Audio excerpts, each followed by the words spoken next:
તો જય માતાજી મિત્રો, પહેલાં તમે આ ભાઈનો વિડીયો જુઓ.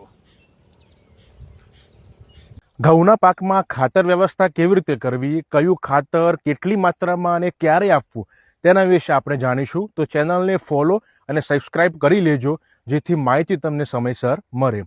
વાવણી પહેલાં કયા ખાતર આપવા? તો પહેલું છે કે ડીએપી 50 કિલો પ્રતિ એકર આપવું, જેનાથી પ્રારંભિક મૂળનો વિકાસ અને ગાંઠોની સંખ્યા વધારો થાય. બીજું પોટાશ એમઓપી 20 થી 25 કિલો પ્રતિ એકર, જેથી રોગ પ્રતિકારક શક્તિ શરૂઆતથી વધે અને દાણા ભરાવ સારું થાય. ત્રીજું છે ઝીંક સલ્ફેટ.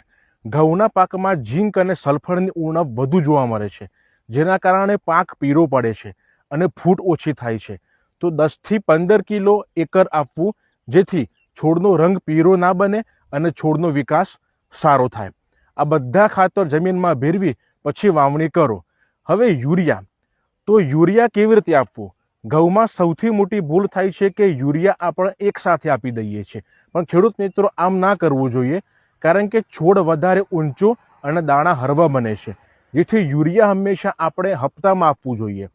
પહેલું છે કે વાવણી સમયે યુરિયા 20 થી 25 કિલો પ્રતિ એકર આપવો, જેથી છોડનો વિકાસ અને વૃદ્ધિ સારું થાય. પછી વાવણી પછી 20 થી 25 દિવસ પછી હળવું પાણી આપી યુરિયા 30 થી 35 કિલો આપવું. આ સ્ટેજ સૌથી મહત્વપૂર્ણ છે. આ સમયે નાઇટ્રોજન મળવાથી છોડમાં નવી ફૂટ વધારે આવે છે અને છોડ મજબૂત બને છે.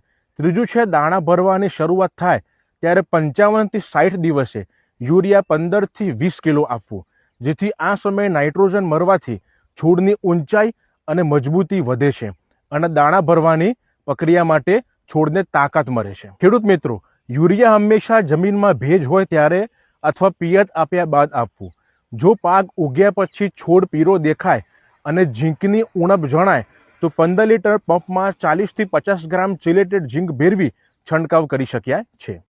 ઘણીવાર જમીનમાંથી ખાતર પૂરેપૂરું શોષાતું નથી, ત્યારે પાંજરા પર છંટકાવ કરવાથી ઉત્પાદનમાં મોટો ફાયદો થાય છે.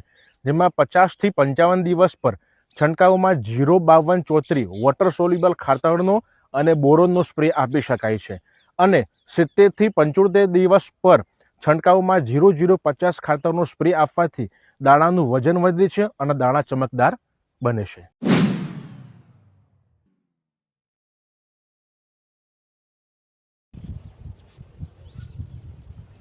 હા, તો જોઈ લીધે વિડીયો. આમાં આ ભાઈ એમ કીધું ને, આટલું ખાતર નાખવાનું, આટલું ડીએપી નાખવાનું, સલ્ફેટ નાખવાનું, પોટાશ નાખવાનું, આ ને તે ને. આ ઘઉં જો તો આ ઘઉં દેખાય ને, અમારા ઘઉં આમાં કોઈ ખાતર જ નહીં નાખ્યું, કોઈ રાસાયણિક ખાતર નહીં. આ સોનિયા ખાતરથી આ ઘઉં ઉછેરી લાય. અને સોનિયા ખાતરને આ તમારા જોઈ જવું હોય તો અહીં જોઈ જજો. દેવિયા ગામ, તલોદ તાલુકો, સાબરકાંઠા જિલ્લો. આમાં કોઈ ખાતર નહીં નાખ, ખાલી પહેરતી વખત 10 કિલો ડીએપી પહેર્યું હતું ભેગું.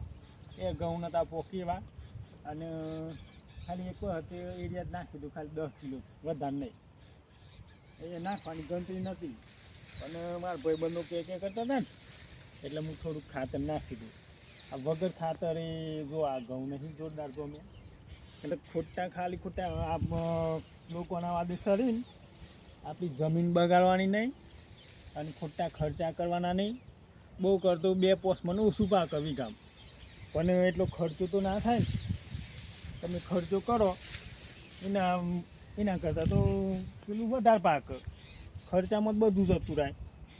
એટલે કોઈના વાદે સરવાનું નહીં, અને વીઘા વધારે નહીં, પણ 4 ફેરા સોણી ભરી દેવાનું, 3 વર્ષ સુધી હેડ, અને આપણે ઓર્ગેનિક ખેતી થાય. લોકો વાદે સરીને આપણી ખેતી બગાડવાની, જમીન એની બગાડવાની, આવનાર પેઢીમાં કશું વધે નહીં.